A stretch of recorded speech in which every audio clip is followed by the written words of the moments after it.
হামলার চরম প্রতিশোধ নিল আইআরজিসি। এবার ইরানের ইসলামিক রেভলিউশনারি গার্ডস কোর হামলা চালিয়েছে পারস্য উপসাগরে চলাচলকারী মালবাহী জাহাজ এমএসসি সারিস্কাতে। আমেরিকা এবং ইরানের যুদ্ধের মধ্যে শান্তি চুক্তির কথা চললেও এর মধ্যেই আমেরিকা মাঝে মাঝে ইরানে আক্রমণ করছে আমেরিকার বিভিন্ন নৌবাহিনী বা বিমান বাহিনীর দ্বারা।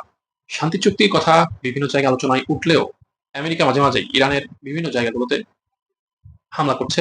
জবাবে ইরানও কিন্তু পাল্টা জবাব দিচ্ছে। তো এই বিষয় নিয়ে সুন্দর একটি নিউজ এসেছে, আমি আপনাদেরকে আপডেট নিউজটি দেখাচ্ছি। ইরানের জাহাজে হামলার চরম প্রতিশোধ নিল আইআরজিসি। এবার ইরানের ইসলামিক রেভলিউশনারি গার্ডস কোর হামলা চালিয়েছে পারস্য উপসাগরে চলাচলকারী মালবাহী জাহাজ এমএসসি সারিস্কাতে। ইরানের জাহাজে আগে হামলা করেছিল আমেরিকা। এমন ঘটনাকে রাষ্ট্র সমর্থিত সামুদ্রিক সন্ত্রাসবাদ হিসেবে তকমা দেয় তেহরান। সতর্ক করে বলেছিল হামলার দায়ভার পুরোটাই যুক্তরাষ্ট্রের। আমেরিকার বিরুদ্ধে ন্যায় প্রতিষ্ঠার লড়াইয়ে সব্যসাচী হয়ে উঠেছে ইরান। সমান তালে আক্রমণ চালাচ্ছে আকাশ এবং জলপথে। ইরানের লক্ষ্য একটাই, যে কোনো মূল্যে সার্বভৌমত্ব রক্ষার পাশাপাশি শহীদ আয়াতুল্লাহ খামেনি হত্যার প্রতিশোধ নেওয়া। মূলত ওমান সাগরে থাকা ইরানের একটি বাণিজ্যিক জাহাজের ওপর প্রথমে হামলা চালিয়েছে আমেরিকা। এর প্রতিশোধমূলক জবাব দেওয়ার জন্য আগে থেকে প্রস্তুত ছিল আইআরজিসি। ক্রুজ ক্ষেপণাস্ত্র দিয়ে আঘাত এনেছে মার্কিন ইসরায়েল মালিকানাধীন জাহাজ এমএসসি সারিস্কাতে। আইআরজিসি দাবি, বিশাল মালবাহী জাহাজটির সঙ্গে আছে আমেরিকা এবং তার দোসর ইসরায়েলের সংশ্লিষ্টতা। জনসংযোগের মাধ্যমে মঙ্গলবার পাল্টা আঘাত হানার খবর নিশ্চিত করেছে শহীদ আয়াতুল্লাহ খামেনির ডান হাত খ্যাত বাহিনী আইআরজিসি। জানিয়েছে ইরানের বাণিজ্যিক বাল্ক ক্যারিয়ার লিয়াম স্টারের ওপর আগ্রাসী ও বিশ্বাসঘাতকতাপূর্ণ হামলা চালিয়েছে মার্কিন বাহিনী। গেল শুক্রবার জাহাজটির ইঞ্জিন কক্ষে একটি AGM-114 হেলফায়ার ক্ষেপণাস্ত্রের আঘাত হেনে এটি অচল করে দেয়, যার জেরে পানামার পতাকাবাহী এমএসসি সারিস্কা জাহাজটি পরিণত হয় ইরানের লক্ষ্যবস্তুতে। হামলার ঘটনায় জাহাজটিতে ঘটেছে বড় ধরনের বিস্ফোরণ। খবরটি নিশ্চিত করেছে ইরানের রাষ্ট্রীয় রেডিও এবং টেলিভিশন সম্প্রচার মাধ্যম Islamic Republic of Iran broadcasting বা IRRB। তবে হামলাটিতে ক্ষয়ক্ষতির পরিমাণ বা সম্ভাব্য হতাহতের সম্পর্কে এখনো প্রচার করা হয়নি বিস্তারিত কোনো তথ্য।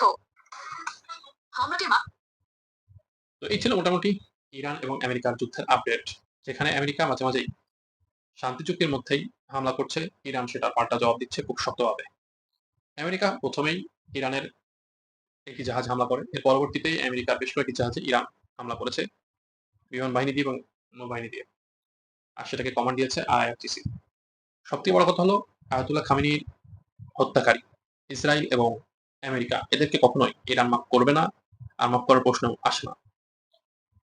ইরানের জনগণের মনে এখন যুদ্ধের দাবানল চলছে। সাধারণ জনগণের মনের মধ্যে যখন যুদ্ধের দাবানল চলে, তখন সে দেশের সেনাবাহিনীর মধ্যে, বিমান বাহিনীর মধ্যে, নৌবাহিনীর মধ্যে কেমন যুদ্ধের দাবানল চলতে পারে আপনারা আন্দাজ করতে পারছেন। আমেরিকার জন্য এটা অবশ্যই হুমকি স্বরূপ, বিশেষ করে মধ্যপ্রাচ্য রাজনীতির আমেরিকার নিয়ন্ত্রণের বিষয় নিয়ে, এশিয়ান রাজনীতির নিয়ন্ত্রণের বিষয় নিয়ে।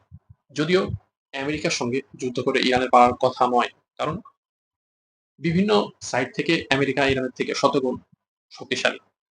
কিন্তু ইরানের যে সেনাবাহিনী রয়েছে, বিপ্লবী গার্ড রয়েছে, তাদের মনোবল আমেরিকা বিভিন্ন অত্যাধুনিক অস্ত্রের থেকেও বেশি শক্তিশালী। তো ইরান আমেরিকা ইসরায়েলের যুদ্ধের মধ্যে আপনি কাদেরকে সমর্থন করছেন, ইরানের কি করা উচিত, আমেরিকার কি করা উচিত, বিশ্বের যারা মোড়ল রয়েছেন বিভিন্ন রাষ্ট্রের এখন কি করা উচিত, এ সম্পর্কে আপনার মতামত থেকে অবশ্যই আমাদের ভিডিও কমেন্ট বক্সে জানাতে পারেন। সবাই ভালো থাকবেন, সুস্থ থাকবেন, আল্লাহ হাফেজ।